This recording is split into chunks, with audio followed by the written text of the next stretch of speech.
काजी फैज़ ईसा साहब, हमें शर्म आ रही है, बहुत शर्म आ रही है। जिस मुल्क में, जिस धरती में हम रह रहे हैं, आपने अभी तक कामरान शहर के प्रोग्राम का नोटिस क्यों नहीं लिया और क्यों नहीं बुलाया उस्मान डार को भी? तुम्हें इतने दिन कहाँ रखा गया और क्यों रखा गया? इसी तरह जस्टिस कामरान शाहिद साहब की अदालत में उस्मान डार को, वो कई दिनों से नहीं मिल रहे थे, उनको तलाश करके लेके अपनी कोर्ट में पेश किया। कल उस्मान डार जो हैं वो बाजियाब हुए हैं। कामरान शाहिद के प्रोग्राम में उन्होंने इंटरव्यू दिया है। क्या समझते हैं कि ये प्रेस कॉन्फ्रेंस से सिलसिला शुरू होकर अब प्रोग्राम तक पहुंच चुका है? क्या कहते हैं? मैं काजी फैज़ ईसा को मुबारकबाद दूंगा कि हमारे एंकर हजरात जो हैं, टीवियों के जो पीडीएम सपोर्टर्स हैं, वो जज बन चुके हैं। ये जस्टिस शाहिद कामरान कहें, कामरान शाहिद कहें, जस्टिस कामरान शाहिद साहब की अदालत में वो उन्होंने बरामद किया है। उन्होंने उस्मान डार को, वो कई दिनों से नहीं मिल रहे थे, उनको तलाश करके लेके अपनी कोर्ट में पेश किया और उनका इंटरव्यू किया। लेकिन नहायत ही अफसोस के साथ काजी फैज़ ईसा साहब, हमें शर्म आ रही है, बहुत शर्म आ रही है। जिस मुल्क में, जिस धरती में हम रह रहे हैं, आपने कहा था आईने पाकिस्तान की मैं पासदारी करूंगा। ये आइन की पासदारी है, लोग अगवा हो रहे हैं और उनसे प्रेस कॉन्फ्रेंस करवा रहे हैं। अगर ये सिलसिला जारी रहा तो फिर मैं आपको बता दूं, फिर वकला आपके साथ नहीं है और ना ही आपके साथ चल सकेंगे। अपने आप को होश में लो और अपने इख्तियारात देखो और इख्तियारात को इस्तेमाल करते हुए मैं आपसे गुजारिश करूंगा कि खुदा के लिए काजी से काजी और कुदा बन चुके हो और लोगों को इंसाफ देना और आईने पाकिस्तान की पासदारी भी सीखो। अगर आपने पासदारी ना की तो फिर हम भी वकला आपके साथ नहीं है। इस तरह अगर लोगों को पेश करके प्रेस कॉन्फ्रेंसें होती रही तो ये मुल्क के आइन की सख्त वायलेशन है, फंडामेंटल राइट्स की। आपने अभी तक कामरान शहर के प्रोग्राम का नोटिस क्यों नहीं लिया और क्यों नहीं बुलाया उस्मान डार को भी? तुम्हें इतने दिन कहाँ रखा गया और क्यों रखा गया? इसी तरह इमरान रियाज को क्यों नहीं बुला के पूछा भी वो किधर था? आप जब तक इन एजेंसियों को इनकी औकात में नहीं लाओगे, आप पे भी हाथ पड़ जाएगा। ये मैं आपको बता दूं, अगर वकला निकल पड़े इस बात पे तो फिर आपको संभालना मुश्किल हो जाएगा। हमारे लिए वकला को संभालना मुश्किल हो जाएगा। हम आपसे गुजारिश करते हैं, अभी से आप चीफ जस्टिस बने हैं, अपने इख्तियारात का इस्तेमाल करें। इस्तेमाल करते हुए इन एजेंसियों को हाथ डालें और इनको इनकी औकात में लेके आए और जो इनके इख्तियारात हैं उनमें ये चले। अच्छा, ये बताइएगा सर कि इधर वो सियासत से किनारा कशी का फैसला कर रहे हैं, ऐलान कर रहे हैं, थोड़ी देर बाद उनकी वालदा का वीडियो बयान आ जाता है, तो क्या समझते हैं कि ज़बरदस्ती किसी को सियासत से अलहदा किया जा रहा है?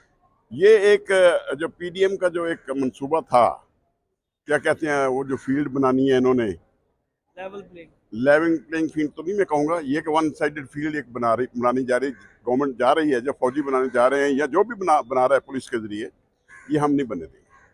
हम आईने पाकिस्तान के हुक्मरानी चाहते हैं, दस्तूर पाकिस्तान के हुक्मरानी चाहते हैं। इसके लिए काजी साहब को मैं ये गुजारिश करूंगा, बार बार गुजारिश करूंगा, काजी साहब, आपको रब ने जिस ओहदे पे, जिस रुतबे पे फायज किया है, आपने हमारे फंडामेंटल राइट और आईने पाकिस्तान की पासदारी आपने करानी है। हम आपके सिपाही हैं, हम निकले थे चौरी पहाड़ के लिए भी और उसको भी लाके कुर्सी पे बैठा दिया था। वीडियो आप बयान के बारे में क्या कहते हैं जो उनकी वालदा का है? जो उन्होंने कहा है कि वो इलेक्शन लड़ेंगी ख्वाजा आसिफ के खिलाफ। मैं कहता हूँ, एक बात में ज़हन में रखिए, वो सियालकोट की रहने वाली है। अल्लामा इकबाल भी सियालकोट के थे। अल्लाह ने मुझे भी तौफीक दी, मैं भी चुंडा सियालकोट का रहायशी हूँ। ये हमारे खून में है, हम शहीदों की औलाद हैं। उस माँ ने बता दिया है, मेरा एक बेटा उस्मान डार नहीं, कोई भी हो, मैं लड़ूंगी इलेक्शन ख्वाजा आसिफ के खिलाफ। तो लिहाजा ये जो ख्वाजा आसिफ वगैरह हैं, मैं इनको जानता हूँ। ये बात कर लोग हैं, हमने इनको बात किया है। ये माइग्रेट करके आए थे इंडिया से, हमने इन लोगों को सबको माइग्रेशन में अपने घर दिए, अपनी जानें कुर्बान की, अपनी जायदादें दी इनको।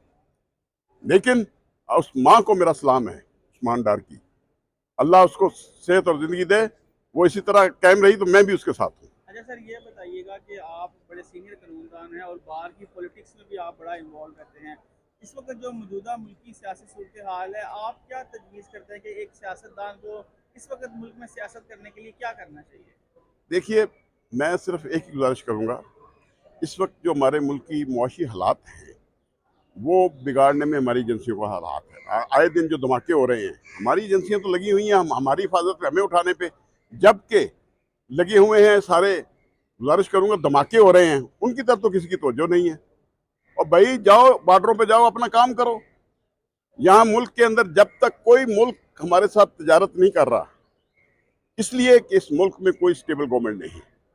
और स्टेबल गवर्नमेंट के लिए ज़रूरी है कि इलेक्शन फ्री एंड फेयर और टाइमली आईने पाकिस्तान की पासदारी करते हुए इलेक्शन करवाएं। सर आप बुकला तहरीक चला रहे हैं, काफ़ी देर से आप लगे हुए हैं आइन की बालादस्ती, लेकिन आप पर, आपके दोस्तों पर मुकदमा दर्ज हो रहे हैं। कल सेक्रेटरी लाहौर बार पर मुकदमा दर्ज हुआ, उस पर आपका क्या मानना मैं बता दूं, सेक्रेटरी लाहौर बार जो है, उमर वड़ैद जो है, जो कल उस पर मुकदमा दर्ज हुआ, मैं भी सेक्रेटरी सुप्रीम कोर्ट बार था। हैदराबाद में एक मुकदमा दर्ज हुआ था 2017 की बात मैं आपको बता रहा हूँ, टीवी रिकॉर्ड पे आप देख सकते हैं।